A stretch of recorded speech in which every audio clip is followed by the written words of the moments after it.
छत्रपति संभाजी महाराज नाम ही श्रद्धा और सम्मान जगाता है।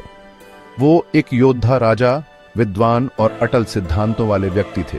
14 मई 1657 को जन्मे संभाजी महानता के लिए ही बने थे। उनका जन्म स्थान पुरंदर किला मराठा शक्ति का प्रतीक था। उनके पिता महान छत्रपति शिवाजी महाराज एक स्वतंत्र मराठा साम्राज्य की नींव रख रहे थे। संभाजी का बचपन आम बच्चों जैसा नहीं था। सह्याद्री पहाड़ों की खुरदरी सुंदरता से घिरे उन्होंने छोटी उम्र से ही युद्ध कला और राजकाज सीखा। उनकी शिक्षा सैन्य रणनीति, कूटनीति और धार्मिक ग्रंथों का मिश्रण थी। उन्होंने संस्कृत, फारसी और पुर्तगाली सहित कई भाषाओं में महारत हासिल की। संभाजी की मां साईबाई ने उनके चरित्र को आकार देने में महत्वपूर्ण भूमिका निभाई। उन्होंने उनमें साहस, धार्मिकता और अपनी प्रजा के प्रति समर्पण के मूल्यों का संचार किया। एक छोटे लड़के के रूप में भी संभाजी ने असाधारण बुद्धि और ज्ञान की प्यास प्रदर्शित की। उन्होंने अपने शिक्षकों के ज्ञान को आत्मसात किया, प्राचीन ग्रंथों और सैन्य ग्रंथों में महारत हासिल की। संभाजी का प्रारंभिक जीवन एक ऐसी कठिन परीक्षा थी जिसने उनकी अदम्य भावना को निखारा। वह नवोदित मराठा साम्राज्य के संघर्षों और विजयों को देखते हुए बड़े हुए। इन अनुभवों ने उनके भीतर अपनी मातृभूमि के लिए गहरा प्रेम और उसकी स्वतंत्रता की रक्षा के लिए दृढ़ संकल्प जगाया। अपने पिता की निगरानी में संभाजी ने कठोर सैन्य प्रशिक्षण प्राप्त किया। उन्होंने गुरिल्ला युद्ध, घुड़सवारी और तलवारबाजी की पेचीदगियों को सीखा। उनके स्वाभाविक नेतृत्व गुण अभ्यास के मैदान में निखरे। संभाजी ने 9 साल की उम्र में अपने पहले सैन्य अभियान में भाग लिया। वह अपने पिता के साथ बीजापुर सल्तनत के खिलाफ एक अभियान पर गए। उनके साहस और रणनीतिक कौशल ने अनुभवी सेनापतियों को प्रभावित किया। जैसे जैसे वह बड़े हुए, संभाजी ने विभिन्न अभियानों में अपनी योग्यता साबित की। उन्होंने कई झड़पों में मुगलों के खिलाफ मराठा सेना को जीत दिलाई। 16 साल की छोटी सी उम्र में एक उल्लेखनीय जीत मिली। संभाजी ने रामनगर किले का बहुत बड़ी मुगल सेना के खिलाफ सफलतापूर्वक बचाव किया। इस जीत ने एक कुशल सैन्य कमांडर के रूप में उनकी प्रतिष्ठा को मजबूत किया। उन्होंने युद्ध के मैदान की रणनीति और अपने सैनिकों को प्रेरित करने की क्षमता की गहरी समझ प्रदर्शित की। संभाजी के शुरुआती अभियान मराठा साम्राज्य की अपने क्षेत्रों पर पकड़ मजबूत करने में महत्वपूर्ण भूमिका निभाई। मुगलों और अन्य प्रतिद्वंद्वी ताकतों के खिलाफ उनकी जीत ने एक स्पष्ट संदेश दिया। मराठा एक ऐसी ताकत थे जिनसे पंगा लेना महंगा पड़ेगा। अपनी सैन्य शक्ति के अलावा संभाजी एक चतुर रणनीतिकार भी थे। वह 17वीं शताब्दी के भारत के जटिल राजनीतिक परिदृश्य में कूटनीति के महत्व को समझते थे। उन्होंने पड़ोसी राज्यों के साथ बातचीत की, गठबंधन बनाए और मराठा साम्राज्य के हितों को सुरक्षित किया। 1665 का साल संभाजी के जीवन में एक महत्वपूर्ण मोड़ था। मुगल बादशाह औरंगजेब मराठा भावना को कुचलने के लिए जुनूनी ने एक बड़ा हमला किया। उसने व्यक्तिगत रूप से एक विशाल सेना का नेतृत्व मराठा क्षेत्र के मध्य में किया। शिवाजी महाराज भारी विरोध का सामना करते हुए अभेद्य पन्हाला किले में रणनीतिक रूप से पीछे हट गए। संभाजी मुश्किल से 18 साल के अपने पिता के साथ किले में थे। मुगलों ने पन्हाला को घेर लिया, सभी आपूर्ति लाइनों को काट दिया। जैसे जैसे हफ्ते महीनों में बदलते गए, किले के अंदर की स्थिति विकट होती गई। तभी शिवाजी महाराज ने एक साहसिक कदम उठाते हुए विशालगढ़ एक और रणनीतिक किले में भागने का फैसला किया। संभाजी सैनिकों की एक छोटी टुकड़ी के साथ पीछे रहने और रक्षा करने के लिए स्वेच्छा से आगे आए। उनका मिशन मुगल सेना को गुमराह करना और अपने पिता के भागने के लिए कीमती समय खरीदना था। अंधेरे की आड़ में और एक उग्र मानसूनी तूफान में संभाजी और उनके आदमियों ने पन्हाला से एक साहसिक पलायन किया। उन्होंने पीछा करने वाली मुगल सेना के खिलाफ बहादुरी से लड़ाई लड़ी। उनका साहस, वफादारी और अपनी मातृभूमि की रक्षा के लिए एक प्रचंड दृढ़ संकल्प से प्रेरित था। पन्हाला से संभाजी का बचना केवल बहादुरी का कार्य नहीं था, बल्कि उनकी रणनीतिक सोच और नेतृत्व गुणों का प्रमाण था।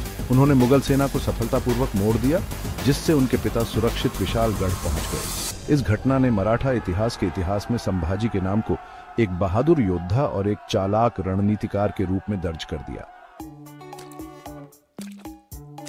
भाग 4, राज्याभिषेक, मराठा साम्राज्य के सिंहासन पर आरूढ़ होना। 1680 का साल मराठा साम्राज्य के लिए विजय और त्रासदी दोनों लेकर आया। साम्राज्य के संस्थापक शिवाजी महाराज ने अंतिम सांस ली। उनकी मृत्यु ने एक शून्य छोड़ दिया, लेकिन साथ ही मराठों के दिलों में उनकी विरासत को जारी रखने के लिए एक प्रचंड दृढ़ संकल्प भी जगाया। संभाजी, जो अब 23 साल के थे, सिंहासन के असली उत्तराधिकारी थे। हालांकि उनका उदय चुनौतियों के बिना नहीं था।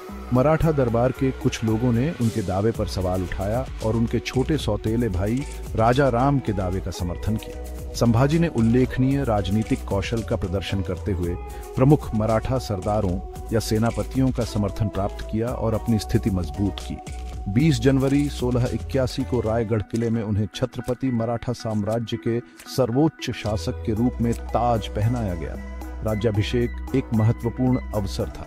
इसने मराठा साम्राज्य के इतिहास में एक नए अध्याय की शुरुआत की। संभाजी आगे आने वाली चुनौतियों से अच्छी तरह वाकिफ थे। उन्होंने स्वराज्य या स्वशासन के अपने पिता के दृष्टिकोण को बनाए रखने की कसम खाई। उन्हें एक ऐसा साम्राज्य विरासत में मिला जो लगातार शक्तिशाली दुश्मनों के खतरे में था। मुगल बादशाह औरंगजेब, जो अभी भी शिवाजी महाराज की अवज्ञा से तिलमिला रहा था, ने मराठा भावना को कुचलने की कसम खाई थी। पश्चिम में पुर्तगालियों ने कोंकण तट पर मराठा नियंत्रण के लिए लगातार चुनौती पेश की। संभाजी ने इन चुनौतियों से निरुत्साहित हुए बिना अपनी प्रजा के रक्षक और अपने पिता की विरासत के ध्वजवाहक के रूप में अपनी भूमिका को स्वीकार किया। उनका शासनकाल अथक लड़ाइयों, रणनीतिक गठबंधनों और मराठा स्वतंत्रता के प्रति अटूट प्रतिबद्धता से परिभाषित होगा। भाग 5, प्रतिरोध का शासनकाल, मुगलों और विदेशी ताकतों के खिलाफ लड़ाई। छत्रपति संभाजी महाराज का शासनकाल निरंतर युद्ध से चिह्नित था। वह एक योद्धा राजा थे जो आगे से नेतृत्व करते थे, अपने सैनिकों को अपने साहस और सामरिक प्रतिभा से प्रेरित करते थे। उनके शासनकाल में मराठा साम्राज्य ने अपनी अब तक की सबसे बड़ी परीक्षा का सामना किया, क्योंकि मुगल बादशाह औरंगजेब ने अपनी पूरी ताकत उनके खिलाफ झोंक दी थी।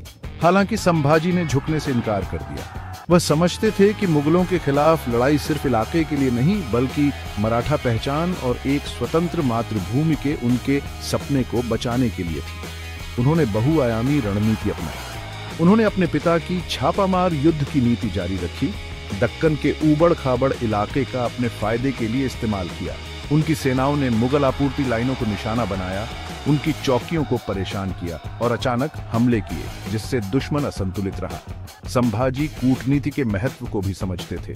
उन्होंने अन्य दक्कन सल्तनतों के साथ गठबंधन किया। उन्हें उनके आम दुश्मन मुगलों के खिलाफ एकजुट किया।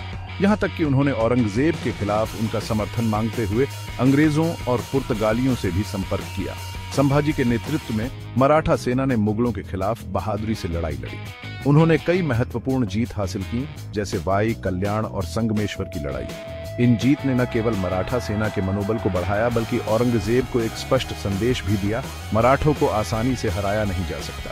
संभाजी का शासनकाल केवल मुगलों से लड़ने के बारे में नहीं था, उन्हें पुर्तगालियों से भी जूझना पड़ा, जो कोंकण क्षेत्र में मराठा क्षेत्रों का अतिक्रमण कर रहे थे। संभाजी ने उनके खिलाफ कई अभियान शुरू किए, सफलतापूर्वक उनके अग्रिमों को पीछे धकेला और मराठा समुद्र तट की रक्षा की। उनका शासनकाल हालांकि अल्पकालिक था, उनकी सैन्य कुशाग्रता, उनके राजनयिक कौशल और मराठा स्वराज्य के प्रति उनकी अटूट प्रतिबद्धता का प्रमाण था।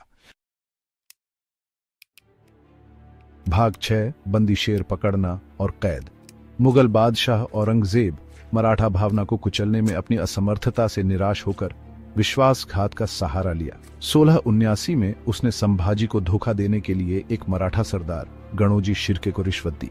गणोजी धन और जमीन के लालच में आकर संगमेश्वर में संभाजी के स्थान का खुलासा किया, जहां वह अपने बहनोई की शादी में शामिल होने गए थे। मुकर्रब खान के नेतृत्व में मुगल सेना ने बेखबर मराठों को घेर लिया।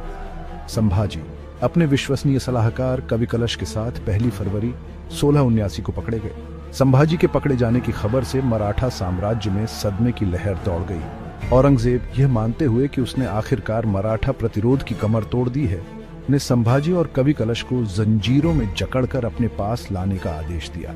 मुगल बादशाह ने संभाजी को एक उदाहरण बनाने की योजना बनाई, इस उम्मीद में कि मराठों की भावना हमेशा के लिए टूट जाएगी।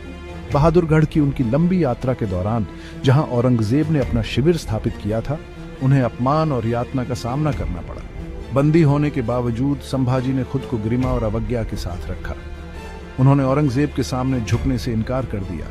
ये घोषणा करते हुए कि वह एक मुगल कठपुतली के रूप में जीने के बजाय एक गौरवान्वित मराठा राजा के रूप में मरना पसंद करेंगे। औरंगजेब संभाजी की अवज्ञा से क्रोधित होकर उसे हफ्तों तक क्रूर यातनाएं देता रहा, इस उम्मीद में कि उसकी आत्मा टूट जाएगी और उसे इस्लाम में परिवर्तित होने के लिए मजबूर किया जा सकेगा। हालांकि संभाजी अविचल रहे। उसकी आत्मा उसकी मातृभूमि के सह्याद्री पहाड़ों की तरह झुकने से इनकार कर दिया।